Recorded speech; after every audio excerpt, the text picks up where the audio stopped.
ನಮಸ್ಕಾರ. ಮುಖ್ಯಾಂಶಗಳು. ತಿಂಗಳಾಂತ್ಯದಲ್ಲಿ ವಿಧಾನಮಂಡಲ ಅಧಿವೇಶನ, ಹಣಕಾಸಿನ ಇತಿಮಿತಿಯಲ್ಲಿ ಮಾರ್ಚ್ನಲ್ಲಿ ರೈತಪರ ಬಜೆಟ್, ಮುಖ್ಯಮಂತ್ರಿ ಬಿಎಸ್ ಯಡಿಯೂರಪ್ಪ. ದೇಶಾದ್ಯಂತ ಇದೇ 16ರಂದು ಕೋವಿಡ್-19 ಲಸಿಕೆ ಅಭಿಯಾನ ಆರಂಭ, ಪ್ರಮುಖ ನಗರಗಳಿಗೆ ಲಸಿಕೆ ಸರಬರಾಜು. ರಾಜ್ಯದ ಹಲವು ಕೇಂದ್ರಗಳಿಗೆ ಕೊರೋನಾ ಲಸಿಕೆ ರವಾನೆ, ಜಿಲ್ಲಾ ತಾಲೂಕು ಆಸ್ಪತ್ರೆಗಳಲ್ಲಿ ಲಸಿಕೆ ವಿತರಣೆಗೆ ಸಿದ್ಧತೆ. 1971ರ ಪಾಕಿಸ್ತಾನ ವಿರುದ್ಧದ ಜಯಕ್ಕೆ 50 ವರ್ಷ, ದೇಶಾದ್ಯಂತ ಸುವರ್ಣ ವಿಜಯ ವರ್ಷವಾಗಿ ಆಚರಣೆ, ಜನರಲ್ ಎಂಎಂ ನರವಣೆ. ವಾರ್ತೆಗಳ ವಿವರ. ರಾಜ್ಯ ಸಚಿವ ಸಂಪುಟ ವಿಸ್ತರಣೆಯಾದ ಹಿನ್ನೆಲೆಯಲ್ಲಿ ಈ ತಿಂಗಳಾಂತ್ಯದಲ್ಲಿ ವಿಧಾನಮಂಡಲ ಅಧಿವೇಶನ ನಡೆಯಲಿದ್ದು, ಮಾರ್ಚ್ನಲ್ಲಿ ಬಜೆಟ್ ಅಧಿವೇಶನ ಹಮ್ಮಿಕೊಳ್ಳಲಾಗುವುದು ಎಂದು ಮುಖ್ಯಮಂತ್ರಿ ಬಿಎಸ್ ಯಡಿಯೂರಪ್ಪ ದಾವಣಗೆರೆಯಲ್ಲಿಂದು ತಿಳಿಸಿದ್ದಾರೆ.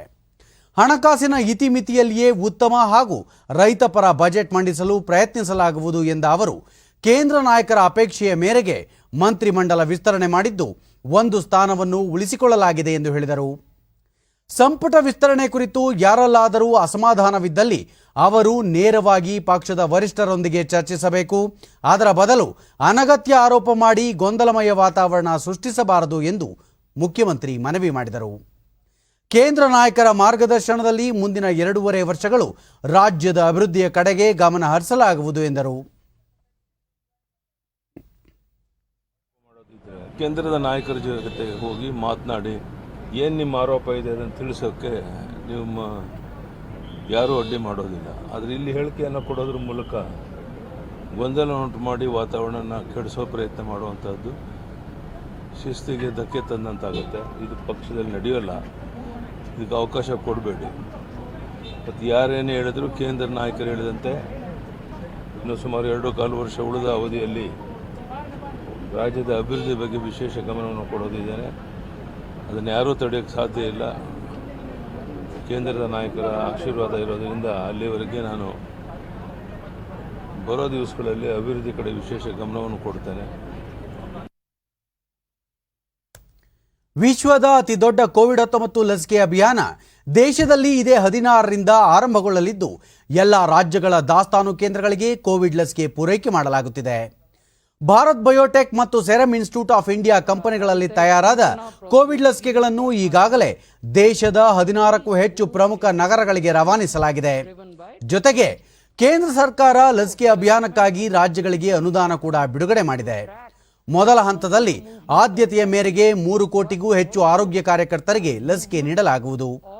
ಈ ಕುರಿತು ಮಾಹಿತಿ ನೀಡಿರುವ ಕೇಂದ್ರ ಆರೋಗ್ಯ ಸಚಿವಾಲಯ, ಎಲ್ಲ ರಾಜ್ಯಗಳಿಗೆ ಪ್ರತಿನಿತ್ಯ ಸರಾಸರಿ 100 ಲಸಿಕೆಗಳನ್ನು ವಿತರಿಸುವಂತೆ ಮತ್ತು ಲಸಿಕೆ ವ್ಯರ್ಥವಾಗುವುದನ್ನು ತಡೆಯುವಂತೆ ಸೂಚನೆ ನೀಡಿದೆ. ಈ ನಡುವೆ ಲಸಿಕೆ ವಿತರಣೆಯ ನೋಂದಣಿಗಾಗಿ ಆರಂಭಿಸಲಾಗಿರುವ ಕೋವಿನ್ ಆನ್ಲೈನ್ ವೇದಿಕೆಯಲ್ಲಿ ಪೂರ್ವ ನೋಂದಣಿ ಹೊಂದಿರುವ ಫಲಾನುಭವಿಗಳಿಗೆ ಮಾತ್ರ ಲಸಿಕೆ ದೊರೆಯಲಿದೆ. ಸ್ಥಳದಲ್ಲಿಯೇ ನೋಂದಣಿ ಮಾಡಿಕೊಳ್ಳುವ ಅವಕಾಶವಿಲ್ಲ ಮತ್ತು ಲಸಿಕೆ ಪಡೆಯುವವರು ಸರ್ಕಾರಿ ಗುರುತಿನ ಚೀಟಿ ಪ್ರದರ್ಶಿಸುವುದು ಕಡ್ಡಾಯ ಎಂದು ಕೇಂದ್ರ ಆರೋಗ್ಯ ಸಚಿವ ಡಾಕ್ಟರ್ ಹರ್ಷವರ್ಧನ್ ಟ್ವೀಟ್ ಮೂಲಕ ತಿಳಿಸಿದ್ದಾರೆ. ರಾಜ್ಯಗಳಿಗೆ ಕೋವಿಡ್ ಲಸಿಕೆ ವಿತರಣೆಯಲ್ಲಿ ತಾರತಮ್ಯ ಮಾಡಲಾಗುತ್ತಿದೆ ಎಂಬ ಟೀಕೆಗಳಿಗೆ ಪ್ರತಿಕ್ರಿಯಿಸಿರುವ ಆರೋಗ್ಯ ಸಚಿವಾಲಯ, ಆರಂಭಿಕ ಹಂತದಲ್ಲಿ ಸಂಗ್ರಹಿಸಲಾಗಿದ್ದ ಕೋವಿಶೀಲ್ಡ್ ಮತ್ತು ಕೋವ್ಯಾಕ್ಸಿನ್ನ 1,65,00,000 ಲಸಿಕೆಗಳನ್ನು ಆರೋಗ್ಯ ಕಾರ್ಯಕರ್ತರ ಸಂಖ್ಯೆಯನ್ನಾಧರಿಸಿ ಎಲ್ಲ ರಾಜ್ಯಗಳು ಮತ್ತು ಕೇಂದ್ರಾಡಳಿತ ಪ್ರದೇಶಗಳಿಗೆ ರವಾನಿಸಲಾಗಿದೆ. ಆದ್ದರಿಂದ ಯಾವುದೇ ರಾಜ್ಯಕ್ಕೆ ತಾರತಮ್ಯ ಮಾಡುವ ಪ್ರಶ್ನೆಯೇ ಇಲ್ಲ ಎಂದು ಸ್ಪಷ್ಟೀಕರಣ ನೀಡಿದೆ.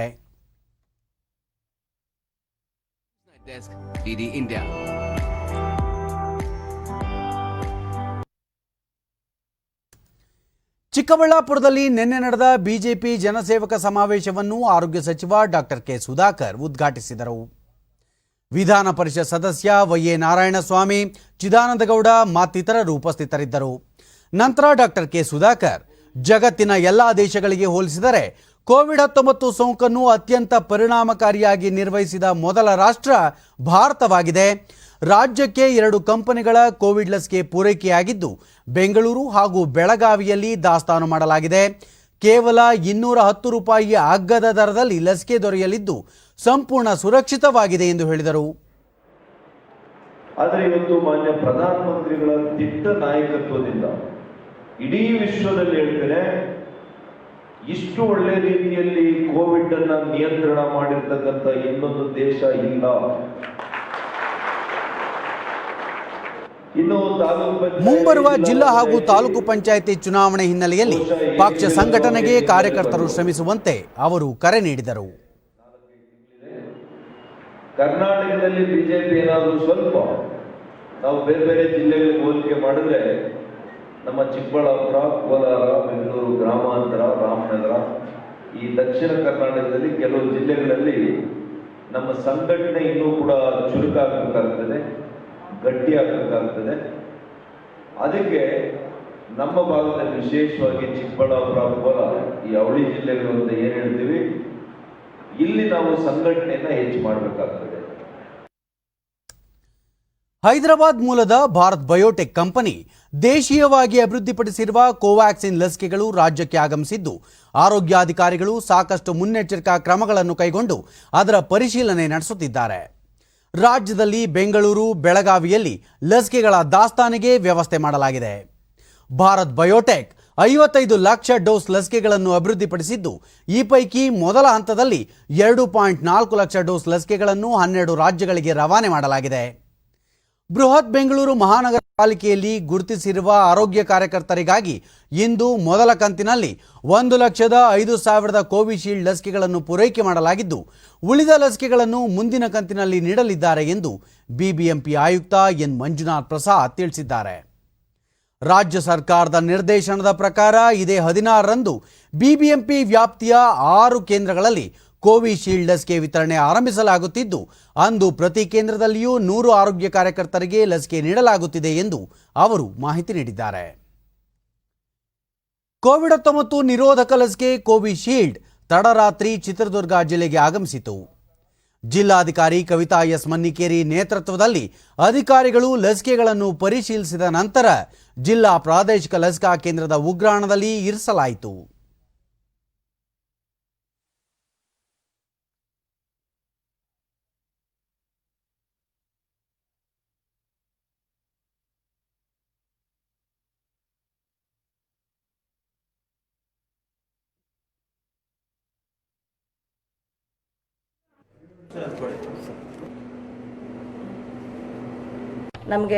ಜಿಲ್ಲಾಧಿಕಾರಿ ಕವಿತಾ ಎಸ್ ಮನ್ನಿಕೇರಿ ಚಿತ್ರದುರ್ಗ, ದಾವಣಗೆರೆ, ಬಳ್ಳಾರಿ, ಶಿವಮೊಗ್ಗ ಜಿಲ್ಲೆಗಳು ಸೇರಿದಂತೆ ಮೊದಲ ಹಂತದಲ್ಲಿ 79,500 ಡೋಸ್ಗಳನ್ನು ಕಳುಹಿಸಲಾಗಿದೆ. ಇದೇ 16ರಂದು ಮೊದಲ ಹಂತದಲ್ಲಿ ಜಿಲ್ಲೆಯ ಎಲ್ಲ ತಾಲೂಕು ಸಾರ್ವಜನಿಕ ಆಸ್ಪತ್ರೆಗಳಲ್ಲಿ ಲಸಿಕೆ ನೀಡಲಾಗುವುದು ಎಂದರು. ಚಿತ್ರದುರ್ಗ, ದಾವಣಗೆರೆ, ಶಿವಮೊಗ್ಗ ಇಷ್ಟಕ್ಕೂ ಸೇರಿ 79,500 ಕಳಿಸ್ಕೊಟ್ಟಿದ್ದಾರೆ. ಅದರಲ್ಲಿ ಬಳ್ಳಾರಿಗೆ 10,000, ಚಿತ್ರದುರ್ಗ 11,000, ದಾವಣಗೆರೆ 13,500 ಹಾಗೂ ಶಿವಮೊಗ್ಗ 45,000 ಇಷ್ಟು ಕಳಿಸಿದ್ದಾರೆ. ಮೊದಲನೇ ಹಂತದಾಗಿ ನಾವು ಶನಿವಾರ 16ನೇ ತಾರೀಕು 8 ಕ್ಷೇತ್ರಗಳನ್ನ ಸೆಗ್ಮೆಂಟ್ಗಳನ್ನ ನಾವು ಪ್ಲಾಟ್ಗಳನ್ನ ಸೈಟ್ಗಳನ್ನ ನಾವು ಗುರುತಿಸಿದ್ದೀವಿ. ಜಿಲ್ಲಾ ಆರೋಗ್ಯ ಮತ್ತು ಕುಟುಂಬ ಕಲ್ಯಾಣಾಧಿಕಾರಿ ಡಾಕ್ಟರ್ ಸಿಎಲ್ ಪಾಲಾಕ್ಷ ಮೊದಲ ಹಂತದಲ್ಲಿ ಸರ್ಕಾರಿ ಹಾಗೂ ಖಾಸಗಿ ಆರೋಗ್ಯ ಸಿಬ್ಬಂದಿ, ಆಶಾ ಮತ್ತು ಅಂಗನವಾಡಿ ಕಾರ್ಯಕರ್ತೆಯರು ಸೇರಿದಂತೆ ಜಿಲ್ಲೆಯಲ್ಲಿ ಒಟ್ಟು 15,680 ಮಂದಿಗೆ ಲಸಿಕೆ ನೀಡಲು ಗುರುತಿಸಲಾಗಿದೆ ಎಂದು ತಿಳಿಸಿದರು. ಆ ವ್ಯಾಕ್ಸಿನೇಷನ್ ಸೆಂಟರ್ಗಳಲ್ಲಿ ನಾವು ಏನು ಹೆಲ್ತ್ ಪ್ರೊವೈಡರ್ಸ್ಗೆ ನಾವು ವ್ಯಾಕ್ಸಿನ್ ಕೊಡಬೇಕಾಗುತ್ತೆ ಮೊದಲ ಹಂತದಲ್ಲಿ. ಸೆಕೆಂಡ್ ಹಂತದಲ್ಲಿ ಫ್ರಂಟ್ ಲೈನ್ ವಾರಿಯರ್ಸು, ಥರ್ಡ್ ಹಂತದಲ್ಲಿ 50 ವರ್ಷ ಮೇಲ್ಪಟ್ಟು ಜನಗಳಿಗೆ ನಾವು ವ್ಯಾಕ್ಸಿನೇಷನ್ ಕೊಡ್ತಾಯಿದ್ದೀವಿ. ಈಗ ನಮ್ಮ ಜಿಲ್ಲೆಗೆ ಸುಮಾರು 11,000 ಡೋಸ್ ಬಂದಿದೆ. ನಮಗೆ ಆ್ಯಕ್ಚುಲಿ ಬರಬೇಕಾಗಿದ್ದು ಸುಮಾರು 15,500 ಡೋಸ್ ಬರಬೇಕಾಗಿತ್ತು. ಈಗ 11,000 ಬಂದಿದೆ. ಸೋಮವಾರದ ನಂತರ ಈ ಉಳಿದಿರ್ತಕ್ಕಂಥ ಡೋಸು ನಮಗೆ ರೀಚ್ ಆಗೋ ಸಂದರ್ಭ ಇದೆ. ಬೆಳಗಾವಿಯಿಂದ ಕೋವಿಶೀಲ್ಡ್ ಲಸಿಕೆ ಧಾರವಾಡ ಜಿಲ್ಲೆಗೆ ಆಗಮಿಸಿದ್ದು, ಲಸಿಕೆ ಹೊತ್ತು ತಂದ ವಾಹನಕ್ಕೆ ಆರೋಗ್ಯ ಇಲಾಖೆ ಸಿಬ್ಬಂದಿ ವಿಶೇಷ ಪೂಜೆ ಸಲ್ಲಿಸಿ ಸ್ವಾಗತಿಸಿದರು. ಜಿಲ್ಲಾಧಿಕಾರಿ ನಿತೀಶ್ ಪಾಟೀಲ್, ಉಪವಿಭಾಗಾಧಿಕಾರಿ ಡಾಕ್ಟರ್ ಗೋಪಾಲಕೃಷ್ಣ, ಜಿಲ್ಲಾ ಆರೋಗ್ಯಾಧಿಕಾರಿ ಡಾಕ್ಟರ್ ಯಶವಂತ ಮದಿನಕರ ಮತ್ತಿತರರು ಉಪಸ್ಥಿತರಿದ್ದರು. ಈ ಸಂದರ್ಭದಲ್ಲಿ ಕಲಾವಿದರು ಪ್ರಸ್ತುತಪಡಿಸಿದ ಕೋವಿಡ್ ಜಾಗೃತಿ ಗೀತೆ ಗಮನ ಸೆಳೆಯಿತು.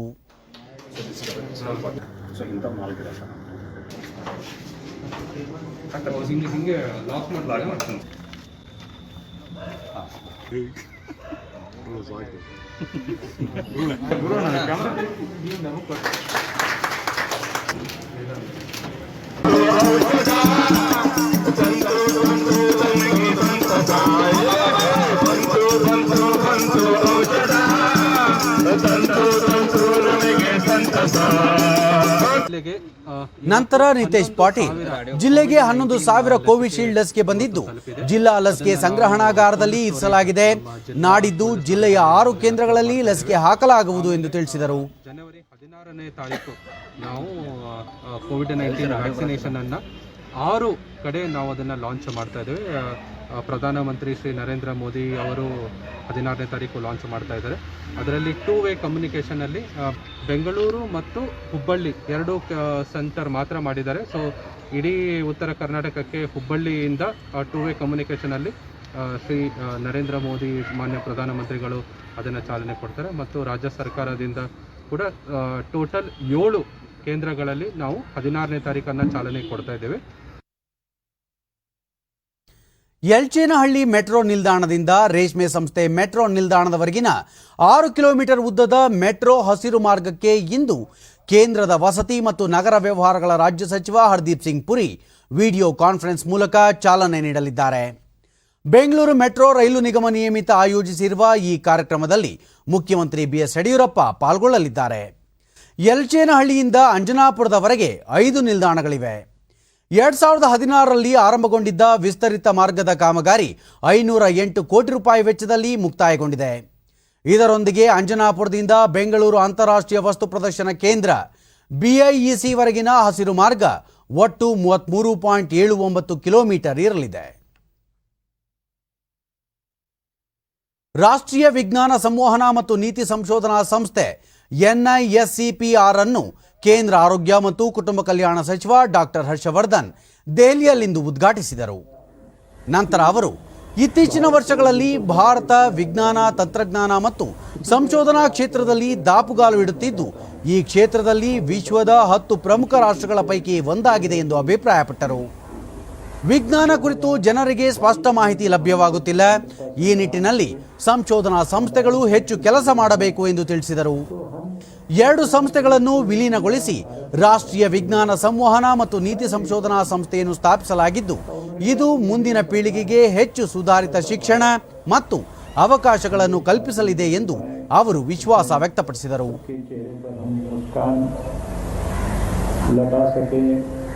हर बच्चे के लिए स्वास्थ्य की, शिक्षा की, पोषण की और जितनी भी उसके लिए आवश्यकता है उनकी हम पूर्ति कर सकें और बहन की सुरक्षा के पर्याप्त इंतजाम कर सकें, उसकी स्वास्थ्य की चिंता कर सकें और बुजुर्ग के स्वाभिमान की रक्षा कर सकें। और साथ में उन्होंने कहा कि देश में जो बहुत सारी बीमारियां हैं, कोई अलगाववाद है, कोई आतंकवाद है, कोई नक्सलवाद है, कोई माओवाद है, कोई जातिवाद है. ಭಾರತೀಯ ಸಶಸ್ತ್ರ ಪಡೆಗಳು ಇಂದು ಆಚರಿಸುತ್ತಿರುವ ಹಿರಿಯರ ದಿನದ ಅಂಗವಾಗಿ ಬೆಂಗಳೂರಿನ ವಾಯುಪಡೆಯ ತರಬೇತಿ ಕಮಾಂಡ್ ಮುಖ್ಯ ಕಚೇರಿಯಲ್ಲಿ ಹಮ್ಮಿಕೊಳ್ಳಲಾಗಿರುವ ಕಾರ್ಯಕ್ರಮದಲ್ಲಿ ರಕ್ಷಣಾ ಸಚಿವ ರಾಜನಾಥ್ ಸಿಂಗ್ ಭಾಗವಹಿಸಲಿದ್ದಾರೆ. ಈ ಸಂದರ್ಭದಲ್ಲಿ ರಕ್ಷಣಾ ಪಡೆಗಳ ಮುಖ್ಯಸ್ಥ ಜನರಲ್ ಬಿಪಿನ್ ರಾವತ್ ಮತ್ತು ಸೇನೆ, ನೌಕಾಪಡೆ ಮತ್ತು ವಾಯುಪಡೆಗಳ ಹಿರಿಯ ಅಧಿಕಾರಿಗಳು ಪಾಲ್ಗೊಳ್ಳಲಿದ್ದಾರೆ. ಭಾರತೀಯ ಸಶಸ್ತ್ರ ಪಡೆಗಳ ಮೊದಲ commander in chief field marshal KM Cariappa ಅವರ ಸೇವೆಗಳ ನೆನಪಿಗಾಗಿ ಈ ದಿನವನ್ನು ಆಚರಿಸಲಾಗುತ್ತಿದೆ. ಬಳಿಕ ಸಚಿವರು ಫೆಬ್ರವರಿಯಲ್ಲಿ ನಡೆಯಲಿರುವ ವೈಮಾನಿಕ ಪ್ರದರ್ಶನದ ಸಿದ್ಧತೆ ಕುರಿತು ಪರಿಶೀಲನೆ ನಡೆಸಲಿದ್ದಾರೆ. ದೇಶದಲ್ಲಿ ಕೋವಿಡ್-19 ಸೋಂಕು ಪ್ರಕರಣಗಳ ಸಂಖ್ಯೆಯಲ್ಲಿ ಗಣನೀಯ ಇಳಿಕೆ ಕಂಡುಬಂದಿದೆ. ಕಳೆದ 24 ಗಂಟೆಗಳಲ್ಲಿ ಹೊಸದಾಗಿ 16,946 ಕೊರೋನಾ ಸೋಂಕು ಪ್ರಕರಣಗಳು ದೃಢಪಟ್ಟಿವೆ. ಇದರೊಂದಿಗೆ ಕೋವಿಡ್-19 ಸೋಂಕಿತ ಪ್ರಕರಣಗಳ ಒಟ್ಟು ಸಂಖ್ಯೆ 1,05,12,093ಕ್ಕೆ ಏರಿಕೆಯಾಗಿದೆ. ದೇಶದಲ್ಲಿ ಒಟ್ಟು 2,13,603 ಸಕ್ರಿಯ ಪ್ರಕರಣಗಳಿದ್ದು ಈ ಪ್ರಮಾಣ ಶೇಕಡಾ 2.03ಕ್ಕೆ ಇಳಿಕೆಯಾಗಿದೆ. ಇದುವರೆಗೂ ಒಟ್ಟು 1,01,46,763 ಮಂದಿ ಗುಣಮುಖರಾಗಿದ್ದು ಚೇತರಿಕೆ ದರ ಶೇಕಡಾ 96.52ರಲ್ಲಿದೆ. ದೇಶದಲ್ಲಿ ಈವರೆಗೆ 1,51,727 ಮಂದಿ ಸಾವನ್ನಪ್ಪಿದ್ದು ಮರಣ ಪ್ರಮಾಣ ಶೇಕಡಾ 1.44ರಷ್ಟಿದೆ. ಮಾರಕ ಕೋವಿಡ್ ಮಹಾಮಾರಿಯ ವಿರುದ್ಧ ಹೋರಾಡುತ್ತಿರುವ ಭಾರತ ಕೊರೋನಾ ಸೋಂಕಿನ ಪ್ರಕರಣವನ್ನು ತಡೆಯುವ ನಿಟ್ಟಿನಲ್ಲಿ ಸೋಂಕು ಪತ್ತೆ, ಪರೀಕ್ಷೆ, ಸಂಪರ್ಕ ಪತ್ತೆ, ಸೂಕ್ತ ಹಾಗೂ ಸಕಾಲಿಕ ಚಿಕಿತ್ಸೆಗೆ ಒತ್ತು ನೀಡಿದ್ದು ದೇಶದಾದ್ಯಂತ ವ್ಯಾಪಕವಾಗಿ ಕೊರೋನಾ ಮಾದರಿ ಪರೀಕ್ಷೆ ನಡೆಸುತ್ತಿದೆ.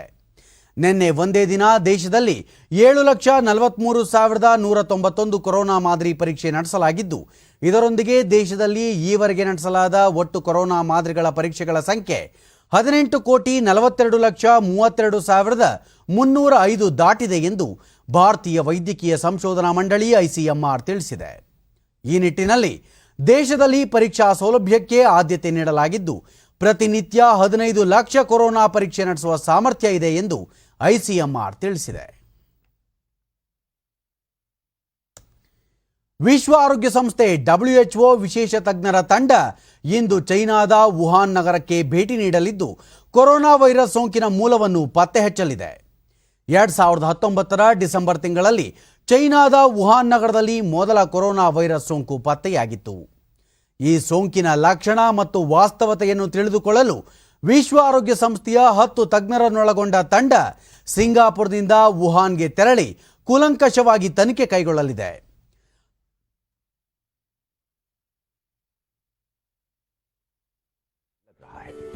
WHO ಮುಖ್ಯಸ್ಥ ಟೆಡ್ರೋಸ್ ಅಧನೋಮ್ ಘೆಬ್ರಿಯಸಸ್ ಕೊರೋನಾ ಸೋಂಕಿನ ಮೂಲವನ್ನು ಪತ್ತೆ ಹಚ್ಚಲು ಸಂಸ್ಥೆಯ ತಜ್ಞರು ಚೈನಾಕ್ಕೆ ಭೇಟಿ ನೀಡಲಿದ್ದಾರೆ. ಜನ ಸಮುದಾಯದ ಮೇಲೆ ಈ ಸೋಂಕು ಹೇಗೆ ಪ್ರವೇಶ ಪಡೆಯಿತು ಎಂಬುದನ್ನು ತಜ್ಞರು ಪತ್ತೆ ಹಚ್ಚಲಿದ್ದಾರೆ. ಈ ನಿಟ್ಟಿನಲ್ಲಿ ಚೈನಾದೊಂದಿಗೆ ಕಾರ್ಯನಿರ್ವಹಿಸಲಾಗುತ್ತದೆ ಎಂದು ತಿಳಿಸಿದ್ದಾರೆ. ಉತ್ತರ ಮತ್ತು ವಾಯವ್ಯ ಭಾರತದಲ್ಲಿ ಶೀತಗಾಳಿ ತೀವ್ರವಾಗಿದ್ದು, ದೆಹಲಿಯ ತಾಪಮಾನ 2 ಡಿಗ್ರಿ ಸೆಲ್ಸಿಯಸ್ಗೆ ಕುಸಿದಿದೆ. ಮುಂದಿನ 3-4 ದಿನಗಳ ಕಾಲ ವಾಯವ್ಯ ಭಾರತದ ಬಹುತೇಕ ಭಾಗಗಳಲ್ಲಿ ತಾಪಮಾನ ಭಾರೀ ಕುಸಿತ ಕಾಣಲಿದೆ. ಜೊತೆಗೆ ದಟ್ಟ ಮಂಜು ಕವಿದ ವಾತಾವರಣ ಇರುವ ಸಾಧ್ಯತೆ ಇದೆ ಎಂದು ಹವಾಮಾನ ಇಲಾಖೆ ಮುನ್ಸೂಚನೆ ನೀಡಿದೆ. ಕಾಶ್ಮೀರದಲ್ಲಿ ಕೂಡ ಶೀತಗಾಳಿ ಅತ್ಯಂತ ತೀವ್ರವಾಗಿದ್ದು, ಶ್ರೀನಗರದಲ್ಲಿ ಕನಿಷ್ಠ ತಾಪಮಾನ 7.8 ಡಿಗ್ರಿ ಸೆಲ್ಸಿಯಸ್ ದಾಖಲಾಗಿದೆ. ಇದು 1995ರ ನಂತರ ದಾಖಲಾಗಿರುವ ಅತಿ ಕಡಿಮೆ ತಾಪಮಾನ ಎಂದು ಹೇಳಲಾಗುತ್ತಿದೆ. ಜೊತೆಗೆ ಮುಂದಿನ 2-3 ದಿನಗಳಲ್ಲಿ ದಕ್ಷಿಣ ಭಾರತದ ಕೆಲವೆಡೆ ಹಗುರ ಮಳೆಯಾಗುವ ನಿರೀಕ್ಷೆ ಇದೆ ಎಂದು ಹವಾಮಾನ ಇಲಾಖೆ ತಿಳಿಸಿದೆ. Lowest temperature and also lowest since 1995. Now, the minimum temperature in Gulmarg, a world-famous ski resort, settled at -10 degrees Celsius as compared to the -11.2 degrees recorded a night earlier. ಕಳೆದ ವರ್ಷ ದೇಶಕ್ಕೆ ಹಾಗೂ ಸಶಸ್ತ್ರ ಪಡೆಗಳಿಗೆ ಬಹಳ ಕಠಿಣ ವರ್ಷವಾಗಿತ್ತು. ಸೇನಾ ಪಡೆಗಳು ಉತ್ತರದ ತುದಿಯ ಗಡಿಯಲ್ಲಿ ಅಚಲವಾಗಿ ನಿಂತರು ಮತ್ತು ಕೊರೋನಾ ಸಾಂಕ್ರಾಮಿಕವನ್ನು ಸಮರ್ಥವಾಗಿ ನಿಭಾಯಿಸಿದವು. ಆದ್ಯಂತವಾಗಿ ಸೇನಾಪಡೆಗಳ ಹಿರಿಯರು ಬೆಂಬಲ ನೀಡಿದರು ಎಂದು ಸೇನಾಪಡೆಯ ಮುಖ್ಯಸ್ಥ ಜನರಲ್ MM ನರವಣೆ ಹೇಳಿದ್ದಾರೆ. ಸಶಸ್ತ್ರ ಪಡೆಗಳ ಹಿರಿಯರ ದಿನದ ಕಾರ್ಯಕ್ರಮದಲ್ಲಿ ಅವರು ನಿವೃತ್ತಿಯ ಬಳಿಕವೂ ಸಶಸ್ತ್ರ ಪಡೆಗಳ ಸಿಬ್ಬಂದಿ ವಿವಿಧ ಕ್ಷೇತ್ರಗಳಲ್ಲಿ ಸಕ್ರಿಯವಾಗಿ ತೊಡಗಿಕೊಂಡು ದೇಶದ ಪ್ರಗತಿಗೆ ಶ್ರಮಿಸುತ್ತಿದ್ದಾರೆ. ಸೇನೆಯ ರಾಯಭಾರಿಗಳಾಗಿ ದೇಶದ ಜನತೆಗೆ ದೇಶ ಪ್ರೇಮ ಮತ್ತು ಶ್ರೇಷ್ಠ ನಾಗರಿಕರಾಗಲು ಪ್ರೇರಣೆ ನೀಡುತ್ತಿದ್ದಾರೆ ಎಂದರು. 1971ರಲ್ಲಿ ಪಾಕಿಸ್ತಾನದ ವಿರುದ್ಧ ನಡೆದ ಯುದ್ಧದಲ್ಲಿ ಭಾರತ ವಿಜಯ ಸಾಧಿಸಿ 50 ವರ್ಷಗಳು ತುಂಬಿರುವ ಹಿನ್ನೆಲೆಯಲ್ಲಿ ಈ ವರ್ಷವನ್ನು ಸುವರ್ಣ ವಿಜಯ ವರ್ಷ ಎಂದು ಆಚರಿಸಲಾಗುತ್ತಿದೆ. ದೇಶದಾದ್ಯಂತ ಇದರ ಅಂಗವಾಗಿ ವಿವಿಧ ಕಾರ್ಯಕ್ರಮಗಳನ್ನು ಹಮ್ಮಿಕೊಳ್ಳಲಾಗಿದೆ ಎಂದು ಅವರು ತಿಳಿಸಿದರು. ಪ್ರತಿ ವರ್ಷ ಜನವರಿ 14ರಂದು ಸೇನಾಪಡೆಯ ಹಿರಿಯರು ದೇಶಕ್ಕೆ ಸಲ್ಲಿಸಿದ ಸೇವೆಯನ್ನು ಸ್ಮರಿಸಲು ಹಿರಿಯರ ದಿನ ಆಚರಿಸಲಾಗುತ್ತದೆ. गांव ले जाए जाएंगे. साथ ही इन गांव और जो मुख्य युद्ध मैदान थे वहां से पवित्र मिट्टी दिल्ली लाई जाएगी और इसके साथ ही नेशनल वॉर मेमोरियल में एक और छोटा सा स्मारक बनाया जाएगा. ಚೈನಾದಲ್ಲಿ ಸರಕು ಸಾಗಣೆ ಹಡಗಿನಲ್ಲಿ ಸಿಲುಕಿರುವ 23 ಭಾರತೀಯ ನಾವಿಕರು ಇಂದು ಸ್ವದೇಶಕ್ಕೆ ಮರಳಲಿದ್ದಾರೆ ಎಂದು ಬಂದರು, ಹಡಗು ಮತ್ತು ಜಲಮಾರ್ಗ ಖಾತೆ ರಾಜ್ಯ ಸಚಿವ ಮನ್ಸುಖ್ ಮಾಂಡವಿಯಾ ತಿಳಿಸಿದ್ದಾರೆ. ಪ್ರಧಾನಿ ನರೇಂದ್ರ ಮೋದಿ ಅವರ ದಕ್ಷ ನಾಯಕತ್ವದಿಂದ ಇದು ಸಾಧ್ಯವಾಗಿದೆ ಎಂದು ಅವರು ಹೇಳಿದ್ದಾರೆ. ಕಳೆದ ವರ್ಷದ ಜೂನ್ 13ರಿಂದ MV ಜಗ್ ಆನಂದ್ ಸರಕು ಹಡಗಿನಲ್ಲಿ ಭಾರತೀಯ ನಾವಿಕರು ಸಿಲುಕಿಕೊಂಡಿದ್ದಾರೆ. ಸರಕನ್ನು ಇಳಿಸಲು ಅವಕಾಶ ನೀಡದ ಹಿನ್ನೆಲೆಯಲ್ಲಿ ಭಾರತೀಯ ನಾವಿಕರಿರುವ ಹಡಗು ಚೈನಾದ ಬಂದರಿನಲ್ಲಿ ಲಂಗರು ಹಾಕಿದೆ. ಇಂತಹ ಇಕ್ಕಟ್ಟಿನ ಸಂದರ್ಭದಲ್ಲಿ ನಾವಿಕರಿಗೆ ಸುರಕ್ಷತೆ ನೀಡುತ್ತಿರುವ ಗ್ರೇಟ್ ಈಸ್ಟರ್ನ್ ಶಿಪ್ಪಿಂಗ್ ಕಂಪನಿಯ ಮಾನವೀಯತೆಯನ್ನು ಮಾಂಡವಿಯಾ ಶ್ಲಾಘಿಸಿದ್ದಾರೆ. ಗೋವಾದಲ್ಲಿ ಇದೇ 16ರಿಂದ ನಡೆಯಲಿರುವ 51ನೇ ಅಂತಾರಾಷ್ಟ್ರೀಯ ಭಾರತೀಯ ಚಲನಚಿತ್ರೋತ್ಸವ ಇಫಿಯಲ್ಲಿ ಪ್ರಸಿದ್ಧ ಚಿತ್ರ ನಿರ್ದೇಶಕ ದಿವಂಗತ ಸತ್ಯಜಿತ್ ರೇ ಅವರಿಗೆ ಶ್ರದ್ಧಾಂಜಲಿ ಸಲ್ಲಿಸಲಾಗುವುದು. ಕಳೆದ ವರ್ಷ ನಡೆದ ಚಿತ್ರೋತ್ಸವದ ಶತಮಾನೋತ್ಸವ ಸಮಾರಂಭದಲ್ಲಿ ವಾರ್ತಾ ಮತ್ತು ಪ್ರಸಾರ ಖಾತೆ ಕಾರ್ಯದರ್ಶಿ ಅಮಿತ್ ಖರೆ ಈ ಘೋಷಣೆ ಮಾಡಿದ್ದರು. ಸತ್ಯಜಿತ್ ರೇ ಅವರ ಪತೇರ್ ಪಾಂಚಾಲಿ, ಚತುರಂಜ್ ಕೆ ಕಿಲಾಡಿ, ಚಾರುಲತಾ, ಗರೆ ಬೈರೆ, ಸೋನಾರ್ ಕೆಲ್ಲಾ ಚಿತ್ರಗಳನ್ನು ಚಿತ್ರೋತ್ಸವದಲ್ಲಿ ಪ್ರದರ್ಶಿಸುವ ಮೂಲಕ ಅವರಿಗೆ ಗೌರವ ಸೂಚಿಸಲಾಗುವುದು.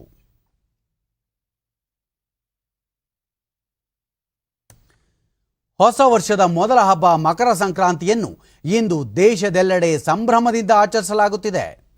ಕೃಷಿಕರು ಭೂಮಿ ತಾಯಿಗೆ ಕೃತಜ್ಞತೆ ಸಲ್ಲಿಸಿ ಬೆಳೆಗಳನ್ನು ಪೂಜಿಸುವ ಸುಗ್ಗಿ ಹಬ್ಬ ಸಂಕ್ರಾಂತಿ.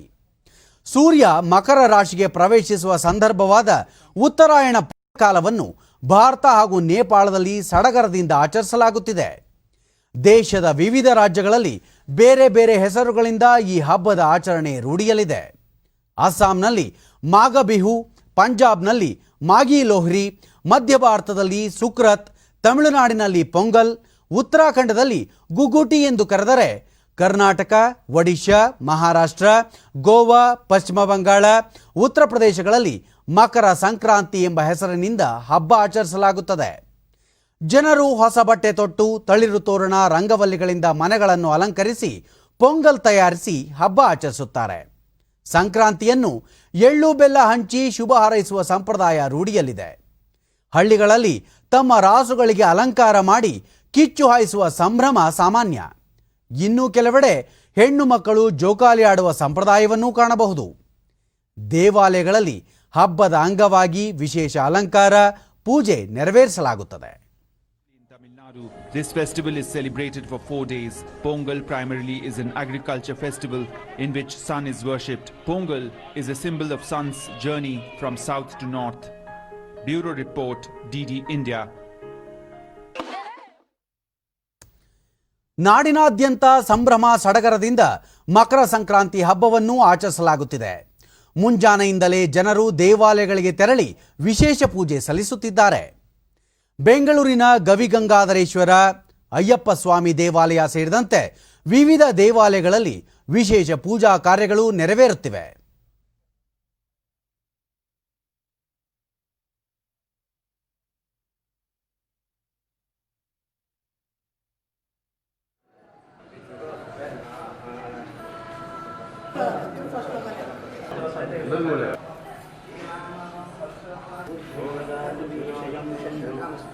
ಈ ಸಂಕ್ರಾಂತಿ ಗವಿಗಂಗಾಧರೇಶ್ವರ ದೇವಾಲಯದ ಅರ್ಚಕರು ಮಕರ ಸಂಕ್ರಾಂತಿ ಹಬ್ಬದ ಮಹತ್ವ ಕುರಿತು ವಿವರಿಸಿದರು.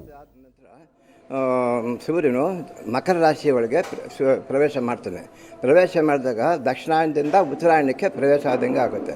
ಉತ್ತರಾಯಣ ದಕ್ಷಿಣ ಅಂತ ಹೇಳಿಬಿಟ್ಟು ನಮಗೆ ಇವಾಗ ಹಗಲು ರಾತ್ರಿ ಇದ್ದಂಗೆ ದೇವತೆಗಳಿಗೆ ಹಗಲು ರಾತ್ರಿ ಆದಂಗೆ 6 ತಿಂಗಳು ಒಂದೊಂದು ಇರುತ್ತೆ. ಮೈಸೂರಿನ ವಿವಿಧ ದೇವಾಲಯಗಳಲ್ಲಿಯೂ ಹಬ್ಬದ ಅಂಗವಾಗಿ ಪೂಜೆ ನಡೆಯುತ್ತಿದ್ದು, ಗೋವುಗಳಿಗೆ ವಿಶೇಷ ಪೂಜೆ ಸಲ್ಲಿಸುತ್ತಿರುವ ದೃಶ್ಯ ಕಂಡುಬಂದಿತು. ಅಲಂಕೃತಗೊಂಡ ಗೋವುಗಳಿಗೆ ಪೂಜೆ ಸಲ್ಲಿಸಲಾಗುತ್ತಿದೆ.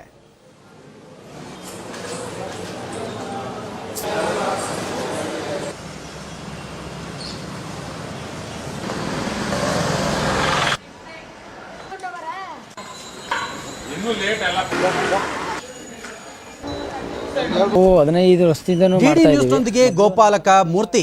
ನಗರದಲ್ಲಿ ನೆಲೆಸಿದ್ದರೂ ಸಂಪ್ರದಾಯವನ್ನು ಮುಂದುವರಿಸಿಕೊಂಡು ಬಂದಿದ್ದೇವೆ. ಈ ಬಾರಿ ಕೋವಿಡ್ ಹಿನ್ನೆಲೆಯಲ್ಲಿ ಸರಳವಾಗಿ ಸಂಕ್ರಾಂತಿ ಹಬ್ಬವನ್ನು ಆಚರಿಸುತ್ತಿರುವುದಾಗಿ ತಿಳಿಸಿದರು. ಹಸುಗಳಿಗೆಲ್ಲ ಒಂದು ಸ್ವಲ್ಪ ಕಾಲುಬಾಯಿ ಜ್ವರ ಇದೆಲ್ಲ ಆಗಿರೋದ್ರಿಂದ ಸಿಂಪಲ್ ಆಗಿ ಆಚರಿಸ್ತಾ ಇದ್ವಿ. ಮಾಮೂಲಿ ಹಸುಗಳಿಗೆಲ್ಲ ಬೆಣ್ಣ ಹಾಕಿ ಪೇಂಟ್ ಮಾಡಿ ಹಗ್ಗ ಎಲ್ಲ ಹೊಸ ಹಗ್ಗಗಳೆಲ್ಲ ಹಾಕಿ ಎಲ್ಲ ಮಾಮೂಲಿ ಮಾಡಲೇಬೇಕಲ್ಲ, ಅದು ಪ್ರಕೃತಿ ಪ್ರಕಾರ ಮಾಡಲೇಬೇಕು. ಸ್ನಾನ ಮಾಡಿಸಿ ಹಸುಗಳಿಗೆ ಅವಕ್ಕೆಲ್ಲ ಪೇಂಟ್ ಮಾಡಿ ಮಾಡ್ತಾ ಇದ್ವಿ. ಮತ್ತೋರ್ವ ಗೋಪಾಲಕ ಗೋವುಗಳನ್ನು ಸ್ವಚ್ಛಗೊಳಿಸಿ ಅಲಂಕಾರ ಮಾಡಿ ಪೂಜಿಸುವ ಮೂಲಕ ಸಂಕ್ರಾಂತಿ ಹಬ್ಬವನ್ನು ಆಚರಿಸುತ್ತಿರುವುದಾಗಿ ಹೇಳಿದರು. ಈ ವರ್ಷ ಸ್ವಲ್ಪ ಒಂದು 20 ಹಸು ಮಾಡಿ ಸಿಂಪಲ್ ಆಗಿ ಮಾಡೋದು ತಿಳ್ಕೊಂಡಿವಿ ಸರ್. ಸುತ್ತೊಳಗೆ ಬಣ್ಣ ಹಚ್ಚಿ ಹಗ್ಗಗಳು ಹಾಕಿ ಹೊಸ ಹಗ್ಗ ಹಾಕಿ ಹೊಸ ಮಕ್ಕಳು ಹಾಕಿ ಕೊಂಬಿಗೆ ಬಣ್ಣ ಹೊಡೆದು ಅದು ಪೈಂಟ್ ಬರುತ್ತೆ ಮಧ್ಯೆ ಒಂದು ಗೋಲ್ಡನ್ ಕಲರು, ಅವೆಲ್ಲ ಮಾಡ್ತೀವಿ. ಅವೆಲ್ಲ 10 ನಿಮಿಷ ಆಗಬೇಕು. ಇವೆಲ್ಲ ಡ್ರೈ ಆದಮೇಲೆ ಅದನ್ನ ಪೈಂಟ್ ಮಾಡ್ಕೊತೀವಿ. ಇಂದು ಉತ್ತರಾಯಣ ಪುಣ್ಯಕಾಲ. ಮಕರ ಸಂಕ್ರಮಣದ ಹಿನ್ನೆಲೆಯಲ್ಲಿ ಕೇರಳದ ಸುಪ್ರಸಿದ್ಧ ಅಯ್ಯಪ್ಪ ಸ್ವಾಮಿ ದೇವಾಲಯದಲ್ಲಿ ಕೋವಿಡ್ ಶಿಷ್ಟಾಚಾರಗಳೊಂದಿಗೆ ಮಕರ ವಿಳುಕ್ಕು ಆಚರಿಸಲಾಯಿತು. ಪಂಡಲಂ ಅರಮನೆಯಿಂದ ತರಲಾದ ಪವಿತ್ರ ಆಭರಣಗಳಿಂದ ಅಯ್ಯಪ್ಪ ಸ್ವಾಮಿಯನ್ನು ಅಲಂಕರಿಸಲಾಯಿತು. ಇಂದು ಮಕರ ಜ್ಯೋತಿಯ ದರ್ಶನವಾಗಲಿದ್ದು, ಕೋವಿಡ್ ಹಿನ್ನೆಲೆಯಲ್ಲಿ ದೇವಾಲಯಕ್ಕೆ ಆಗಮಿಸಿರುವ ಭಕ್ತರು ಮಾಸ್ಕ್ ಧರಿಸಿ ವೈಯಕ್ತಿಕ ಅಂತರ ಕಾಯ್ದುಕೊಂಡು ದೇವರ ದರ್ಶನ ಪಡೆಯುತ್ತಿದ್ದಾರೆ.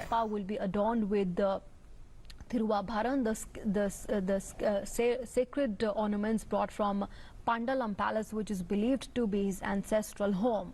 Then devotees will witness the Makar Jyoti and receive the blessings, marking the culmination of this.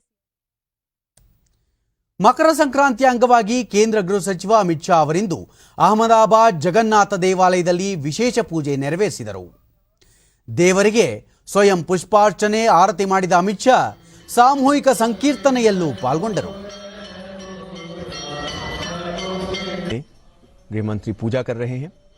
Makar Sankranti के दिन सूर्य उत्तरायण होता है. उत्तरायण के समय दिन लंबे और रातें छोटी होती हैं.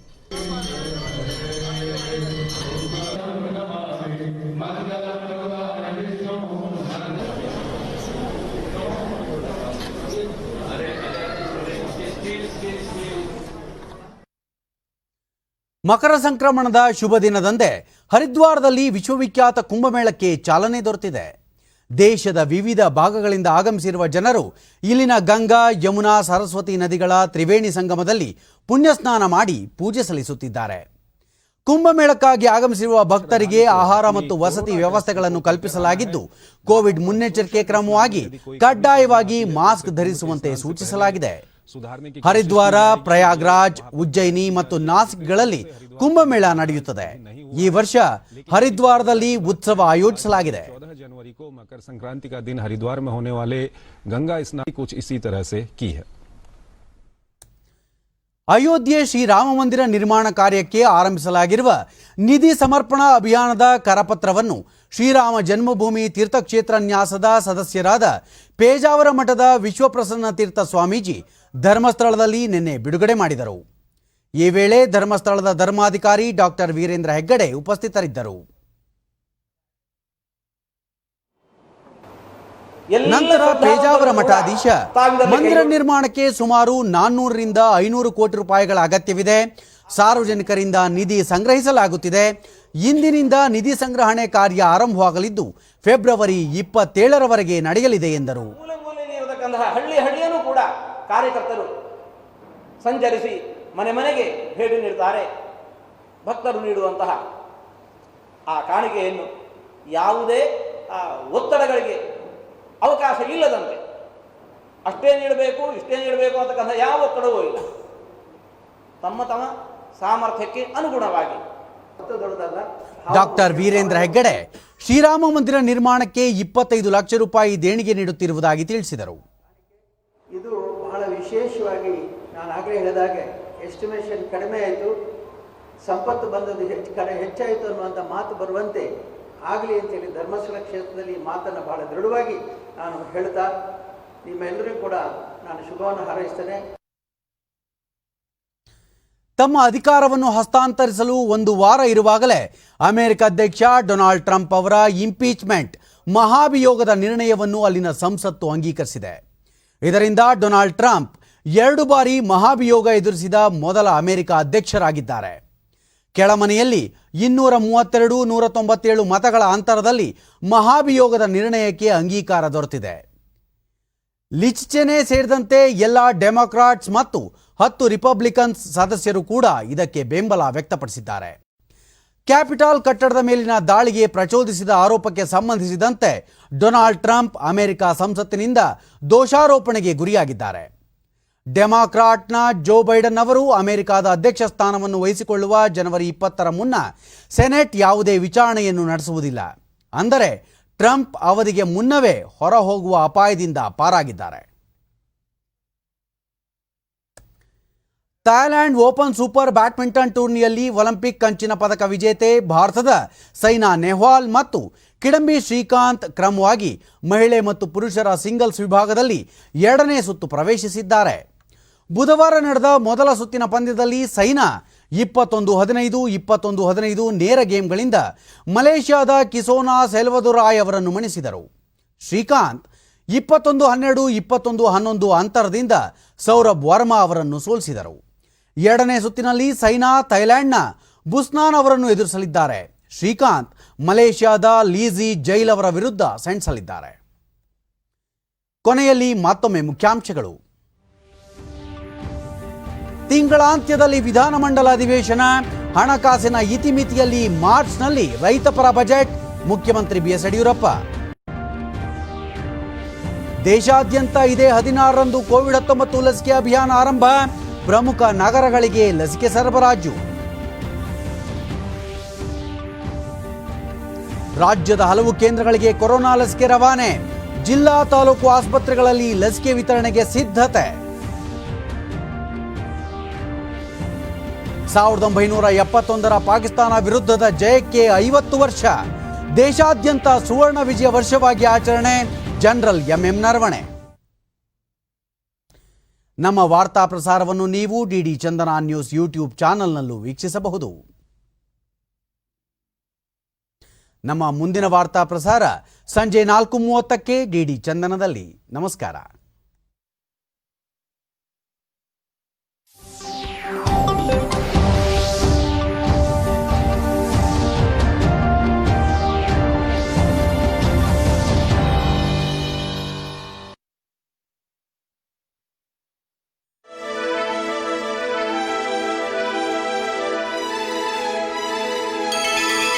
ಬಾರಿಸು ಕನ್ನಡ ಡಿಂಡಿಮವ.